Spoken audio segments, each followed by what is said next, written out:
Hoy vamos a meternos de lleno en un cambio alucinante de la historia occidental, un viaje de apenas 200 años en el que la forma de ver al ser humano y al arte dio un vuelco total. Pasamos de celebrar la armonía a explorar una complejidad interna que la verdad es fascinante. Y la pregunta del millón es, ¿cómo se pasa de la luz del Renacimiento a las sombras y la exageración del Barroco? ¿Qué pasó ahí en medio? Pues vamos a descubrirlo. Vale, esta va a ser nuestra hoja de ruta. Empezamos con el contexto histórico, que lo puso todo patas arriba. Luego nos metemos con el Renacimiento y el Barroco, hacemos una parada obligatoria en la figura de Shakespeare y terminamos viendo cómo todo esto nos afecta todavía hoy.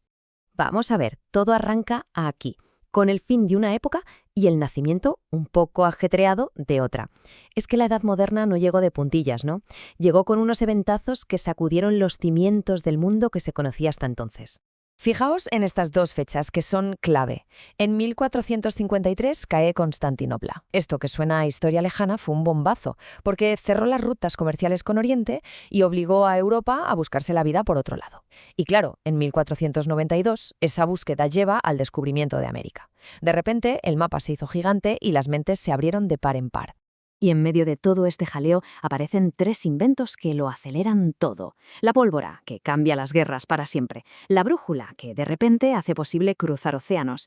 Y, para mí, la más importante, la imprenta. Gracias a ella, las ideas empezaron a viajar a una velocidad de vértigo. El mundo estaba, a punto de caramelo para una revolución de las ideas.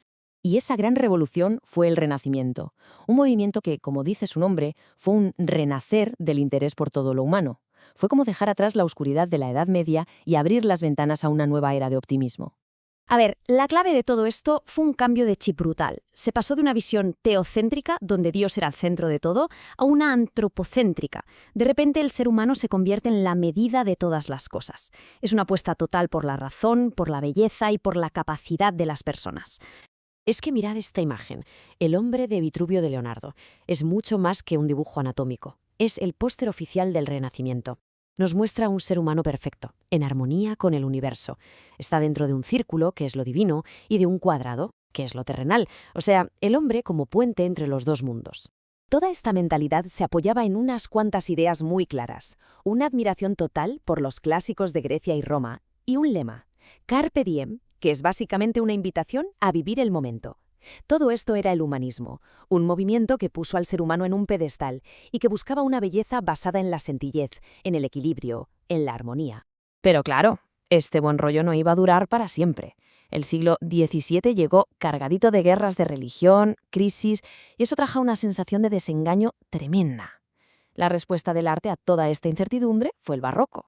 Aquí el espíritu da un giro de 180 grados, de verdad. El optimismo se convierte en pesimismo. La sencillez se va por la ventana y llega el retorcimiento de las formas. Se busca lo exagerado, el adorno por el adorno, creando un arte mucho más hermético, más difícil de pillar, que al final refleja un malestar interior muy profundo. Si alguien quiere entender lo que significa exuberancia ornamental, no tiene más que mirar esta fachada. Es que no hay un centímetro libre. Todos son curvas, contracurvas, figuras retorcidas. Aquí no hay calma, no hay sencillez. Hay movimiento, hay drama, hay una complejidad que lo que busca es dejarte sin aliento. Esto es el espíritu barroco hecho piedra. Para que quede clarísimo, vamos a ponerlos frente a frente. El antropocentrismo del Renacimiento, que celebraba al ser humano como un ideal universal, se convierte en el individualismo del barroco, mucho más centrado en los conflictos internos de cada uno. La sencillez se transforma en complejidad, y la belleza serena es sustituida por una estética que abraza el pesimismo a través de lo recargado.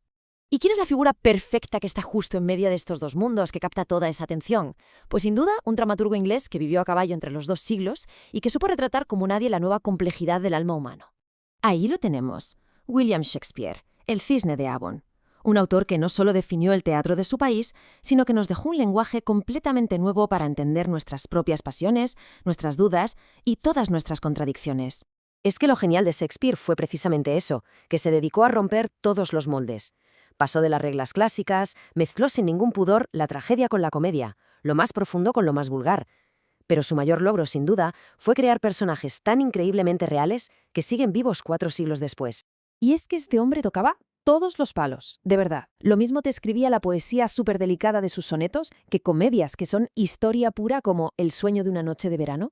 Y por supuesto, las grandes tragedias que son, bueno, son la definición del género. Hamlet, Otelo, Macbeth, Romeo y Julieta.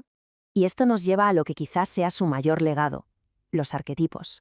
Shakespeare no creaba solo personajes, creaba modelos universales de la experiencia humana.